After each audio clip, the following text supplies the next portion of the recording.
Welcome. Just giving you a Bible verse won't be enough. It's like giving you a car, but you don't know how to drive. I'll give you key Bible verses and show you how to use it like driving a car. This isn't AI helping you today. What does AI know about struggling with lust? But I know because I've been there. I have plenty of Bible verses to give you today, and I'll be breaking them down into 3 categories: look, guard, flee. But first, let me give you a grand rule when applying these Bible verses that I'm about to give you, and it's found in Psalm 119, verse 11. Thy word have I hid in my heart that I might not sin against thee. I want us to think about old times, hiding money, hiding treasure. What did they have to do? Take a shovel, dig deep, bury it. It took some form of effort. They had to dig it. When you want to hide God's law or God's word in your heart, put it deep in our hearts, and we must surround our life around it. We must take root in our heart deep so that we may be able to apply it to our life daily. Now, we're going to start with the first category found in Matthew 5:27-28, King James Version. Ye have heard that it was said by them of old time, Thou shalt not commit adultery. But I say unto you, that whoever looked on a woman to lust after her had already committed adultery with her already in his heart.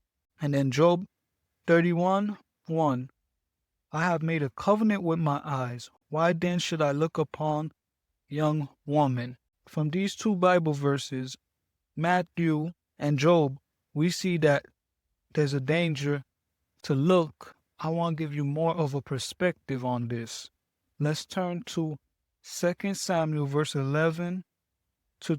And from the roof he saw a woman washing herself, a woman very beautiful to look upon. King James Version. What does it mean to look upon? It means to me to let your eyes wander in all physical appearance of someone's body. I feel like this is the basis of every lustful temptation: adultery, fornication, watching adult content. So we must take heed unto the warning by doing 2 things to counteract the look upon. Number 1, look away.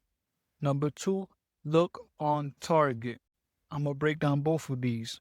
So to look away means if you're staring at a person, it could be a temptation to you. You look away. You don't stay focused on that image. Even if something pops up on the computer, you look away, click the X button. You don't stay focused. To look on target. When you have no other choice, let's say that you are approached by a person to ask a question. It's a coworker, it's a friend, and they're asking you something and they're clearly dressed immodestly.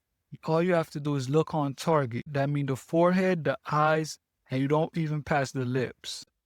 I know it's hard, but with training the eye, it becomes possible. Guard. We're going to use these 2 verses as a shield to guard against the temptations. Proverbs 4:23.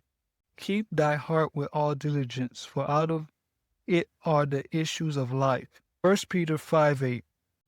Be sober, be vigilant, because your adversary the devil, as a roaring like lion, walking about seeking whom he may devour. To keep your heart with all diligence means to protect it. What goes in your heart will come out your heart. That's why it says the issues of life. You must keep your heart away from sinful temptations. You must find a way not to let your mind wander and absorb these things. I like the thing when it says with all diligence, and in 1 Peter 5:8 it say be vigilant. When we see the animals, the zebra, the buffalo, they eat but they watch.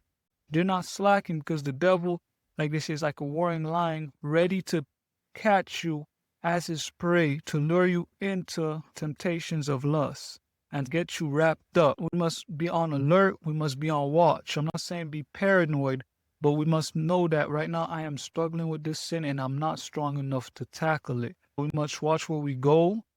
We must even watch what we do on our free time.